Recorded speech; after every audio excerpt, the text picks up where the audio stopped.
पंतप्रधान नरेंद्र मोदी 2 दिवसीय पोलंडच्या दौऱ्यावरती आहेत. वॉर्सामधल्या कोल्हापूर स्मारकमध्ये श्रद्धांजली अर्पण केली. हे स्मारक कोल्हापूरच्या महान राजघराण्याला दिलेली मानवंदना आहे, असं नरेंद्र मोदींनी एक्स हँडलवरनं केलेल्या एका पोस्टमध्ये म्हटलंय. याशिवाय त्यांनी नवानगरचे जाम साहेब यांच्या स्मारकाला सुद्धा भेट देऊन आदरांजली वाहिली. पण ही स्मारकं नेमकी काय आहेत? पोलंडमध्ये कोल्हापूर आणि गुजरातच्या महाराजांच्या नावानं स्मारकं का उभारली आहेत हे आपण जाणून घेऊयात ह्या व्हिडिओच्या माध्यमातून.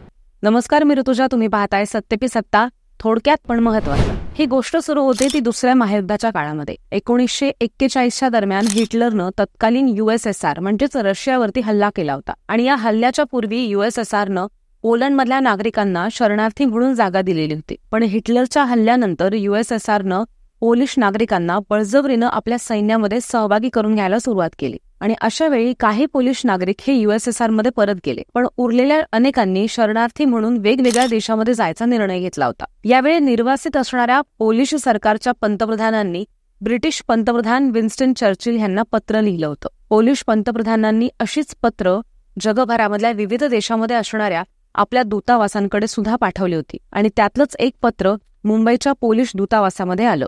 ह्या पत्रामध्ये किमान आपल्या येणाऱ्या पिढ्यांना तरी वाचवा म्हणून साद घातलेली होती. पण भारताचे तत्कालीन व्हॉइसरॉय लिन लिंको यांनी मात्र ह्या पत्राला केराची टोपली दाखवली. त्यांचं म्हणणं होतं की महायुद्धामुळे आर्थिक संकट निर्माण झालेलं आहे आणि अशा वेळी शरणार्थी सांभाळणं हे आर्थिकदृष्ट्या शक्यच नाहीये. दुसरीकडे नवानगरचे राजे दिग्विजय सिंग हे युद्ध मंत्रिमंडळाचे सदस्य होते. हे मंत्रिमंडळ दुसऱ्या महायुद्धामध्ये संस्थानांनी ब्रिटिश सरकारला मदत करण्यासाठी उभारण्यात आलेलं होतं. त्यांना आपल्या एका पोलिश मित्राकडनं पोलिश मुलांच्या संदर्भात असणारा हा प्रश्न समजलेला होता. त्याला व्हॉइसरॉय यांचा विरोध असल्याची सुद्धा बातमी कळालेली होती. पण व्हॉइसरॉय यांच्या विरोधामध्ये जाऊन पोलिश मुलांना भारतात आणण्यासाठी त्यांनी योजना आखायला सुरुवात केली. विरोधाचं कारण फक्त आणि फक्त आर्थिक हेच होतं. दिग्विजय सिंग यांनी हा प्रश्न सोडवायचं ठरवलं. त्यासाठी त्यांनी बडोदा आणि पटियाला संस्थानांसोबत संपर्क सुद्धा साधला. आपल्या माहितीमधल्या व्यापाऱ्यांसोबत त्यांनी संपर्क केला आणि मोठी आर्थिक मदत या योजनेसाठी त्यांनी मिळवून घेतली. आर्थिक प्रश्न मिटल्यानंतर व्हॉइसरॉय यांचा असणारा विरोध सुद्धा मावळलेलाच होता. फेब्रुवारी 1942 मध्ये 1000 पोलिश मुलं भारतीय भूमीवरती उतरली आणि ह्या मुलांचं भविष्य सुद्धा नव्हतं. इराण, क्वेटा करत ही मुलं दिल्लीत आली आणि दिल्लीवरनं ह्या मुलांना मुंबईत आणण्यात आलं. इथं या मुलांना 3 महिने ठेवण्यात सुद्धा आलं होतं. पुढे या मुलांना जामनगर आणि कोल्हापूरमध्ये पाठवण्यात आलं आणि त्या कामी कोल्हापूर संस्थानानं पुढाकार सुद्धा घेतला. कोल्हापूरच्या वळीवडे गावामध्ये हळूहळू 5000 पोलिश लोकांची वसाहत उभारण्यात आली. पाण्यासाठी हौद बांधण्यात आला. एक छोटंसं हॉस्पिटल आणि एक शाळा सुद्धा उभारली. त्या पूर्ण कॅम्पच्या भोवताली कुंपण उभारण्यात आलेलं होतं. त्याच्या रखवालीसाठी शस्त्रधारी सैनिक 24 तास त्या ठिकाणी तैनात असायचे. प्रत्येक कुटुंबाला 2 खोलींची बराक राहण्यासाठी देण्यात आलेली होती. आणि ह्या सगळ्या पोलिश लोकांना कधीतरी युद्ध थांबेल आणि आपण आपल्या मायदेशी परत जाऊ असं वाटायचं. पण पोलिश लोकांनी कॅम्पवरती असताना काम करणं सोडलेलं नव्हतं.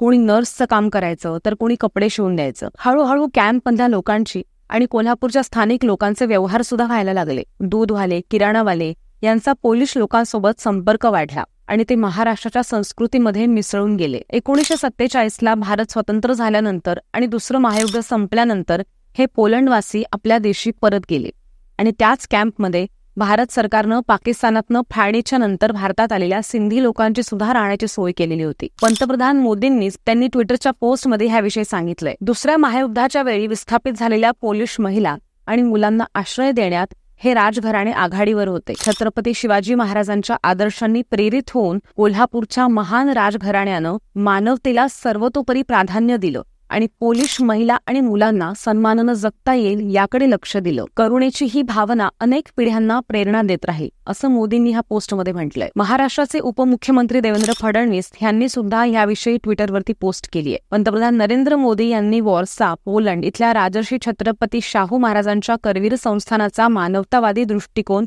गौरवित करणाऱ्या स्मारकाला अभिवादन केलं, अशी पोस्ट फडणवीसांनी केली आहे. हे स्मारक म्हणजे दुसऱ्या महायुद्धादरम्यान पोलंडमधील निर्वासित नागरिकांना कोल्हापूर जवळील वळीवडे गावामध्ये करवीर संस्थानानं दिलेल्या सुरक्षित आश्रयाची सहृदय स्मृती आहे. माननीय मोदीजी यांच्या भेटीद्वारे ह्या पुण्य कार्यातील महत्व पुन्हा अधोरेखित झालं आणि तब्बल 6000 किलोमीटर दूर असून सुद्धा पोलंड कोल्हापूरला जोडणाऱ्या आठवणींना उजाळा मिळाला, असं सुद्धा त्यांनी ह्यामध्ये मेन्शन केलंय. तुम्हाला हे इंटरेस्टिंग स्टोरी कशी वाटली हे कमेंट करून नक्की सांगा. आणि अशा आणखीन इंटरेस्टिंग माहितीसाठी सत्य पे सत्ता हे चॅनल सबस्क्राईब करा, लाईक करा आणि शेअरही करा.